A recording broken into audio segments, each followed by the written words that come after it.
And if you're just joining us, welcome here to the launch pad and our live countdown to launch coverage of the 10th test flight of Starship. If you're joining us on our countdown stream, we're continuing our live countdown to launch coverage. If you're joining us on our new stream for the Starship Technical update with Elon Musk, literally as we hit go live, SpaceX delayed the update an hour. We saw this happen last test flight, and then we didn't get the technical update.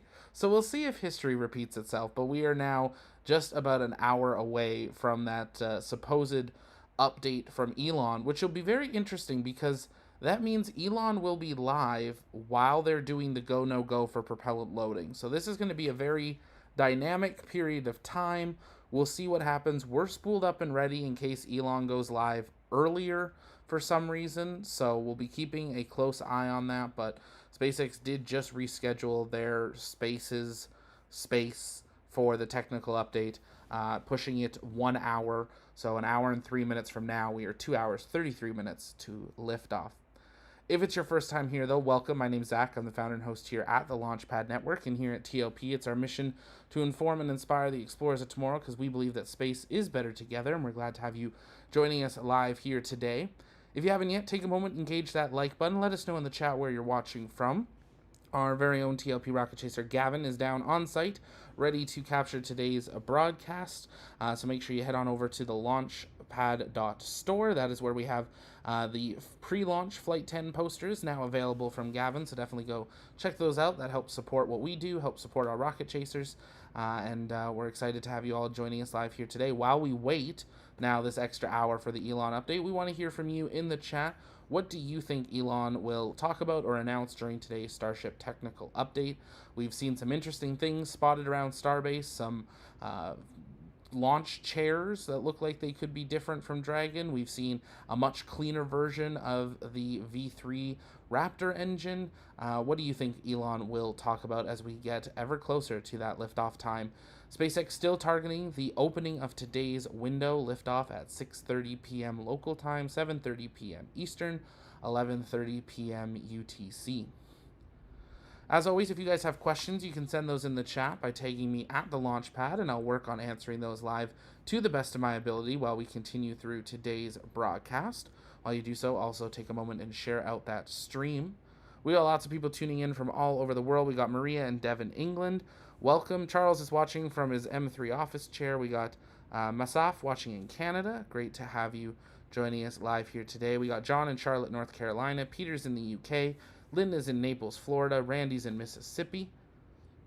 Welcome. Glad to have you joining us here for our countdown to launch coverage and our live coverage of the Starship Technical update with Elon Musk. If you'd like to support what we do here at the Launchpad, you can hit that join button. 99 cents a month gets you access to our custom TLP launch emotes, as well as behind-the-scenes videos and more. So take a moment, help support our mission, support our crew. We're got big plans for the rest of the year, and we're excited to begin sharing those with members in the very near future. T's asking, when will Orbital Launch Pad B be ready? They are moving incredibly fast working on Pad B. There's only one more Starship V2 that has been built. So, Pad B is going to have to be ready by the end of the year at the rate that they are going. But will it be ready sooner? We'll have to wait and see. They're pouring a lot of concrete. They're also pouring a lot of concrete, getting ready to build Gigabay, the extension onto the Star Factory. It'll be really exciting to see that come up here. Jesse, thank you so much for becoming a member today. We appreciate it. You got those TLP launch emotes. Jesse thinks Elon might announce a Mars launch date. I think we might be a little far for that, but I was talking with our crew, and we're wondering how much of the HLS information we might get to have an update on. We'll have to wait and see. Ton asks, how much of the previous failure stemmed from changing engines from V1 to 2 to 3? That's a really great question. Might be something Elon can address.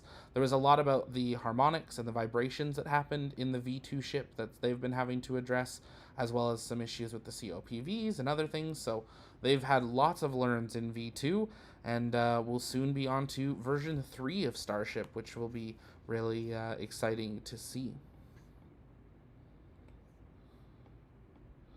Zane is back. Welcome. What is every objective for Flight Test 10? I've been gone for a while. Well, welcome. We're glad to have you here.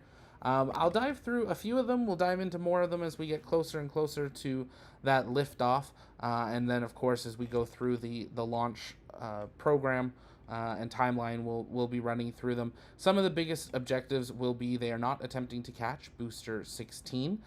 It will be getting ditched to the Gulf of America, but they will be conducting a new test with the landing burn of the booster where they will actually simulate a engine out scenario, and they will reignite a new engine to see if they will be able to counteract that loss and perform a hover above the ocean prior to shutdown and dropping into the Gulf of America. The Starship upper stage has multiple in-space objectives. This includes the deployment of 8 dummy links or sim links. Let us know in the chat. What should we call them? Dummy links, simulator links, sim links? We need a name for them. So there's 8 of those on board that will hopefully get to deploy. I don't think the deployment's going to be the problem. The question is, can they get the Starship door to work? They'll also then be attempting to do a single engine Raptor ignition while in space. This would simulate that if they did get into orbit, they would be able to ignite that Raptor to do a deorbit burn. And then the biggest question, can Starship V2 survive re-entry, do a belly flop, a flip maneuver, and a soft splashdown in the Indian Ocean near Australia? So that's a big question. They're testing a number of different heat shield tiles, including some that are actively cooled, some that are metal. There are a lot of different things that they are testing. We, on one of the pictures from Gavin, noticed that they did not put any heat shield tiles on one of the flaps, on the bottom of the flap, which some people were pointing out they may have done previously. So they're doing a lot of testing and learning with this flight, and all of it is data, and that is the biggest thing that they need is data in preparation for this next step of going orbital and then going on to the moon. Great question. Thanks for sending that in.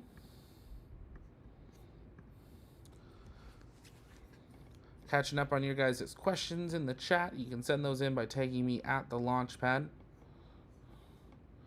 Aiden, what major differences will Block 3 ship have besides the engines? So there's a lot of little adjustments. It's becoming a lot simpler of a design for how they're manufacturing it. So they're becoming a lot more automated now with Star Factory, and soon to have that Gigabay as well. They're cleaning up the internals. They're making it a much more refined vehicle, just like we saw with Falcon. The early Falcons were, a little chunkier, not as clean, and now they're an ultra clean vehicle. We saw that with the Raptor engines. V1 of Raptor looked like a Christmas tree. 3D printer had exploded, and now they're super clean, beautiful looking engines. So it's a lot of refining it, a lot of taking the learns that they've done, and doing that, adjusting the heat shield tiles, and then getting into an operational state where they'll be able to deploy real Starlinks and maybe other deployments as well. So great question. Thanks for sending that in. Danny, wow, I had no idea this was happening today. Bonus, welcome. Great to have you here. Jesse, do you think the ISS will be decommissioned or will be brought back by private sector? If Starship can get to a very operational state, I think there may be an opportunity that we could try to see some people fight to see some of the modules brought back for history, but ultimately you're then changing the dynamics of the station and the planning that's happened for its disposal. So there's a lot that goes into it more than we just want some of the modules in a museum.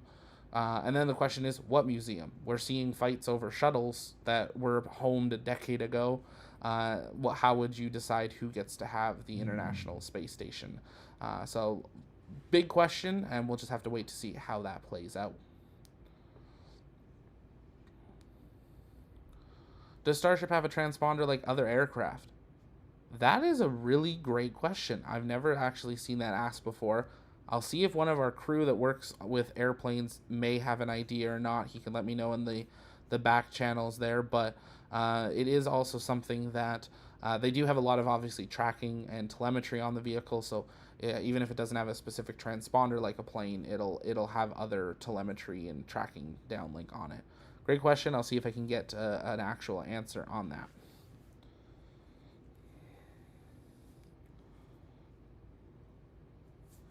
Danny says, watching one of these fly is the only thing left on my bucket list. Go Starship. It is incredible to see. There's been lucky enough to see Falcon 9, Falcon Heavy, SLS. Seeing a Starship fly, ooh, it's hard to beat it. And that rumble is truly incredible. Jessica, is there a graveyard orbit that the ISS can be put into and maybe turn into some sort of time capsule? In theory, they could boost it to a really high altitude orbit, and then it could be there where it would last thousands of years rather than just singular years. But they're then you're opening up the risk of what if something hits it, you have stuff break off, now you're putting debris into multiple altitude orbits. It becomes a lot riskier than NASA would like to think is important. Masaf, sorry if I said that wrong. How will people survive during belly flop with the G forces? That's one of the big questions. We'll have to wait and see. Elton, could Starship still catch the late 2026 Mars trip window? Elon would like to see that happen, it seems. They would like to at least, I'm sure, fly one. But there's a lot of things that have to be done. And the biggest thing is, one, prove orbit, and two, we need to do that refilling process in orbit. Starship can't just launch and then go to Mars. It would have to have multiple other Starships go to it to refill it. So that is one of the big questions. If they can prove that out, could they send a Starship just to prove that they can get to Mars? Yes. But there's a lot that has to go right for that to be able to happen. The first Starships, Elon wants to have some of the Tesla bots on, with Optimus and stuff like that as well. So it depends, like, would they have a payload ready, or would it just be sending a Starship to Mars, kind of like they did with the Tesla rover, where we just put it into an orbit to prove. So we'll have to wait and see what happens. If you are just joining us, though, welcome here to the launch pad. We are 2 hours, 22 minutes and counting till liftoff of Starship on Flight Test 10. We are just under 52 minutes away from the delayed update from Elon Musk, the Starship Technical update. We'll be keeping a close eye on that just in case he does go live early for any reason, but we will be patching that in and listening in here.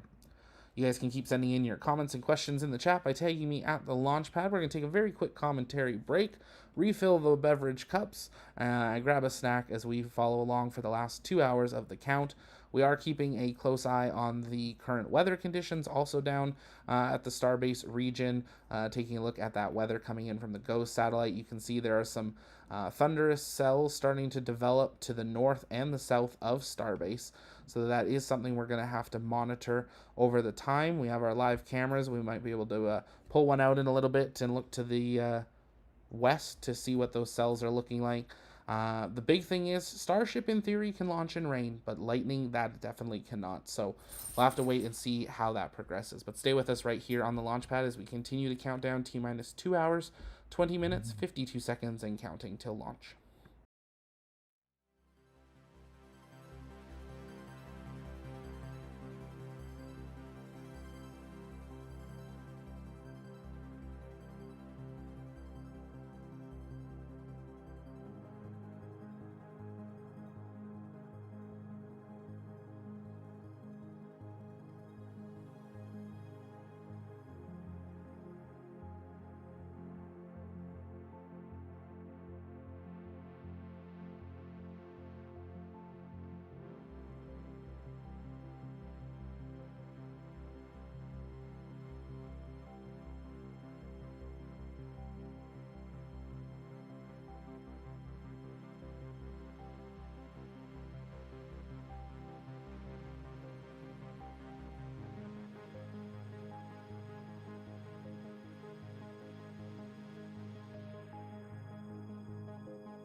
Well, good afternoon, everyone, and welcome here to the Launchpad. If you're just joining us, we are just over 95 minutes away from the targeted liftoff time of Starship on its 10th flight test, and supposedly less than 6 minutes away from an update from Elon Musk on a technical update on the Starship program.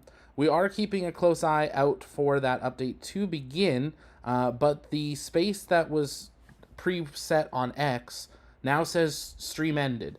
So we'll see if we get a new link for audio to listen into this X space here in the next few minutes. So we're standing by for that. But if it's your first time here, though, welcome. My name's Zach. I'm the founder and host here at the Launchpad Network. And here at TLP, it's our mission to inform and inspire the explorers of tomorrow, because we believe that space is better together. And we're glad to have you joining us live here. If you haven't yet, take a moment, engage the like button on the stream, share out the stream, invite people to join us as we watch the historic 10th flight of the Starship Super Heavy program. Maybe the first successful flight of V2 of Starship. Let's hope and see. The next milestone up on the timeline is the go-no-go for propellant load. We are just 20 minutes away from that happening with the SpaceX launch director, and then things really start to pick up with the activity of ship and booster fuel loading. We'll be keeping you up to date on the timeline at the top of your screen. You're looking at live views from our very own TLP cameras down at Starbase, Texas, as we prepare for this flight, and that's only possible thanks to your guys' generous support.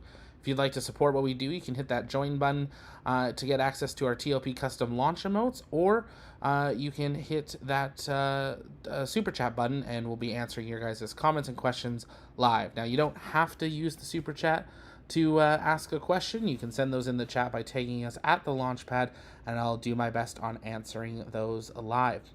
I'm going to take a very quick commentary break as we make sure that we're ready to patch in Elon if this does begin, or we get an update that they're not doing it. So stand by. We should be just under 4 minutes away, if it's happening, from that Elon Musk Starship Technical update. And 1 hour, 33 minutes, 40 seconds and counting till liftoff.